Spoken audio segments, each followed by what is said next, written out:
Gaurko gure gonbidatuak ere egin du, Miramonerako bidea egin du Intza tabernari buruz, Donostiako Intza tabernari buruzkoa da bere azken komiki berria, Dani Fano da, bere artista eta ilustratzaile haundia, eta horri buruz galdetuko diogu, historia haundiko taberna delako, eta bere puntu ilunak ere atera nahi izan dituelako argira. Biba Dani Fano! Arratxaldeon, Dani! Arratxaldeon! Ingetorri. Eskerrik asko. Biak. Horrela. Zer modu zani? Iseri lasai. Ondo? Iseri lasai. Osongi. Urrutitik eiko izut, urrutitik. Zure Intza, ez da munduan beste bat. Hori da. Pentsatzen dugu bilintzen bertso zaharrekin lotura egin nahi izan duzula, ezta? Hori da. Dena Donostian geratzen da, ezta? Bai, hortiz etorren. Ez dakit, Intza tabernara joateko iturarik baduzu zuk, Dani? Bai, ia larun batero. Zer eskatu duzu azkenekoan joan zarenean? Beti berdina. Bai, esan daiteke ala? Eskalope kompleto. Bueno, mira, oso ongi. Eskalopea... Plater kombinatua. Bai, eskalopea, piperrekin, patata prejitukin eta arrautza. Zoragarri. Eta mundiala dago, ezta? Mundiala. Zertarako aldatu, ez? Gauza goxoak balin badira. Ez da aldatu behar. Kokatuko gaituzu gutxi gora bera taberna Intza non dagoen? Donostiako ze aldezarrean dagoela badakigu?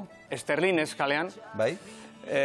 Badakizute Esterlin eskalean dagoen plazatxo hori, Juantxo eta Danenan atzekalde hori. Hor bertan. Hortxe. 1923an sortu zen Donostiako parte zaharrean. Nork sortu zuen, ze komikia bai, baina hemen historia handi bat dago. Bai. Eta horri buruz hitz egingo dugu. Bai. Nork sortu zuen Intza taberna? San Sebastian, bezpera batean. Ara?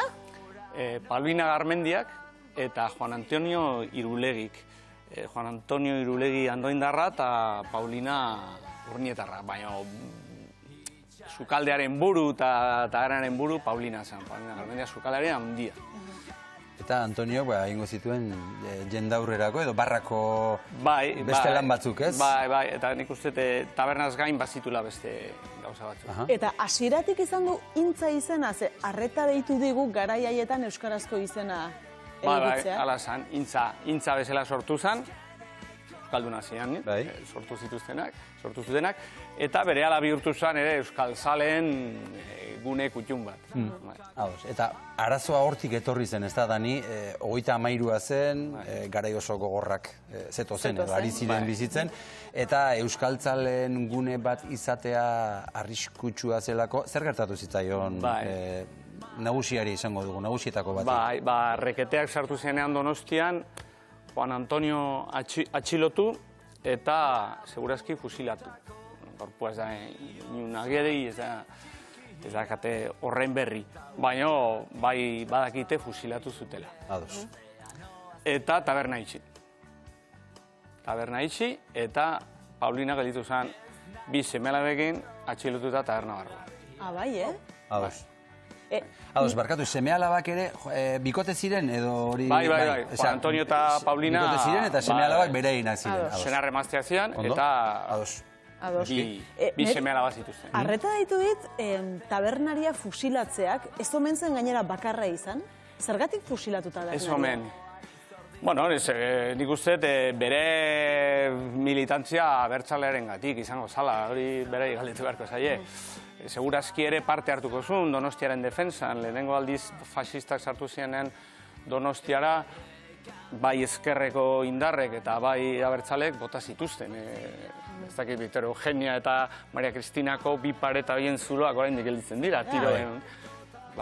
Hor nik uste parte hartzula ere bai, eta, bueno, eta segurazki leporatuko zitzaizkien, gobernuaren, estatuaren kontrako mezuak zabaltzea, irratia entzuten zelako bertan eta garai hartan erabiltzen ziren argudioak, ez da?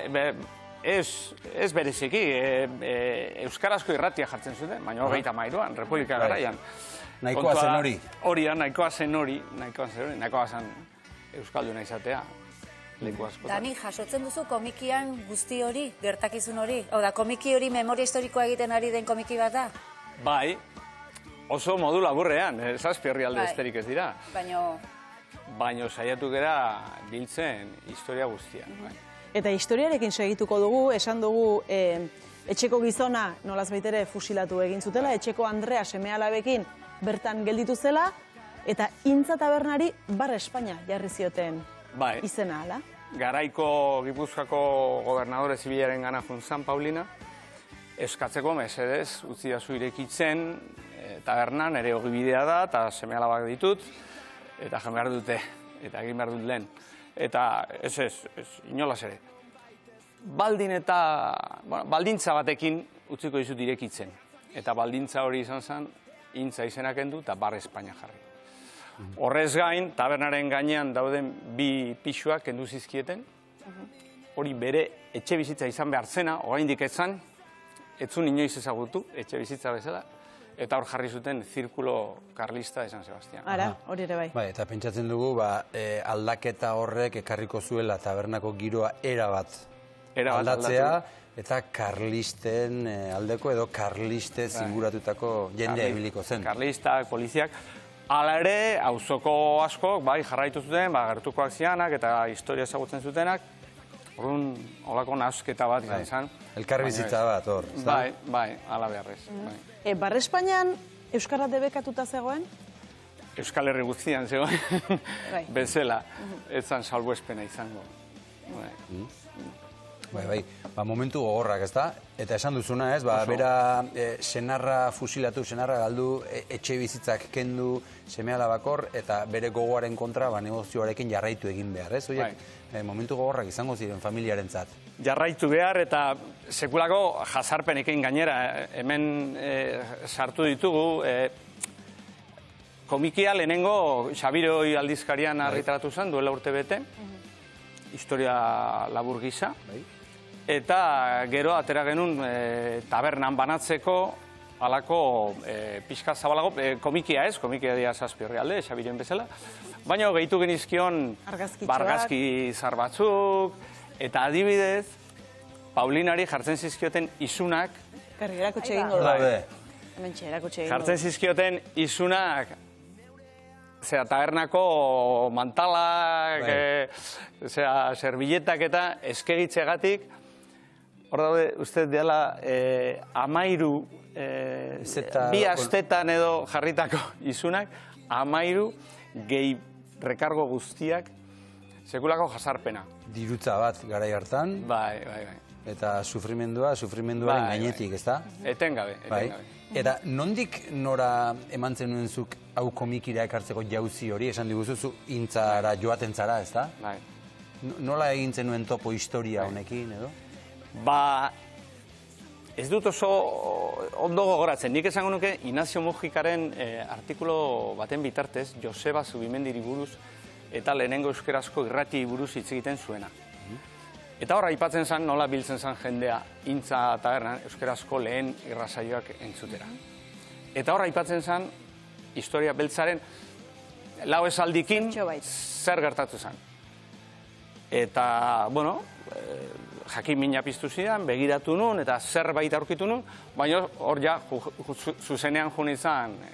Bera ingana. Bai, gaur egungo jabeari Koldo Astraini galdetzera. Eta Koldo da ondorengoa? Koldo da 3. belaunaldia. Ados? Hor segitzen du familia. Hor segitzen du familia. Lehenengo izan zen Paulina Garmendia, gero bere alaba Koro Solana, gero eskondu zen beste gizon batekin, Ignacio Solanarekin, eta jaio zen Koro, eta orain Koldo Astrain, eta orain ador, 3. Asier Astrain, gaztetxoa, izan ditu 25, 26 urte, baina sartuta jarraitzen du hor. 4. belaunaldi. Eskalopeak berak egiten ditu. Bai, bera dago sukaldean orain, bai. Eta Intza izenak ere hor jarraitzen du. Hor jarraitzen. Berriz ere Intza izena daukan, noiztik berriro, badakigu? Franko hil, eta juntzian izen aldatzera. Eta izen aldatzera jun, eta aranon, eta registroan aldatu gabe zen. Ara? Jarraitzen zen. Bueno. Intza izenarekin. Beraz, aldatu zuten kartela. Hori da. Baina hori gogorra izango zen Paulinarentzat, Paulinarentzat ondore, ez dakit, bai, pentsatzea izena berea zeukan, eta hala ere... Beak ez egin, beak pentsatzen zuen, ere ofizialki aldatu da zegoela, familia guztiak hori pentsatzen zuen. Hemen jasotzen duzu, gainera, Bar Espainia jarri zutenean, horra hilik ere nauk sartuko. Entzuten zuela gainera berak. alakoak. Eta intza izaten jarraitzen zu jakin gabe. Hori gaur egun entzun diet jende askori. Gu ez ginen sartzen ara gaztetan, bar Espainia zelakoan. Hori ere sufritu egin behar, ez da? Nik uste oso ongi pentsatutako zapalkuntza metodo bat izan zela. Ondorenean, Paulinarekin ze gertatu zen? Paulina jarraitu zuen, intzarekin, oso jatetxe ezaguna izan zen Donostian, eta gero ja adin batekin halako depresio batean erori zan, eta eskizofrenia garatu zuen. Psikiatrak esan zien, segurazki, pareratutako sufrimenduagatik izan zela. Estres post-traumatikoa izan daiteke hori, ez da, adibidez. Bigarren senarra ere, Franco Azorrekin zetorren bakoitzean, atxilotu eta giltzapean sartzen zuten, Donostiar askorekin egiten zuten bezala. Pasatzen zuen, bigarren senarrak, Ignacio Solanak, pasatzen zituen udarak, espetxean. Ze sufrimendua, Begira, eta hementxe komikira ekarrita, zer dio familiak? Zer dio familiak? Bai. Harrituta, oso harrituta daude izan duen oihartzunarekin, eta bereziki jaso duten maitasunarekin, hori oso polita izan da. Nik uste dut, oraindik ere, Euskal Herrian jende asko dagola dagokion aitortza jasotzeko zain edo jasotzeke, eta koro hori, koro solanari, asko kostan zitzaion hau kontatzea. Kosta egin zitzaion? Asko. Beraz, beretzat izan da, ez dakit, terapia moduko bat, edo argitara ateratzeko pauso bat? Nahiko nuke, baina hala izan bada, helburu guztiak beteta. Orduan dena beteta. Hainbeste sufritu dezun historia batekin, eta oso beldurrez kontatzen zenun historia bat balin bazan, eta kasuntan hala bazan. Ja, Koldok beste jarrera bat du, bera txikia zen, hau dena gertatzen zanean, baina Korok jasarpen hau guztia bere larruan bizi izan du. Horun asko kostan zitzaion kontatzea. Eta nik esango nuke, sinistu nahiko nuke, jasotzen nahi dan aitortza hau, eta jasotzen nahi dan maitasun hau, min hori sendatzen balio izan diola, ez dakit. Baina pozik daude, eta hori da nire posa, beraien posa da nire posa. Balio beza horretarako.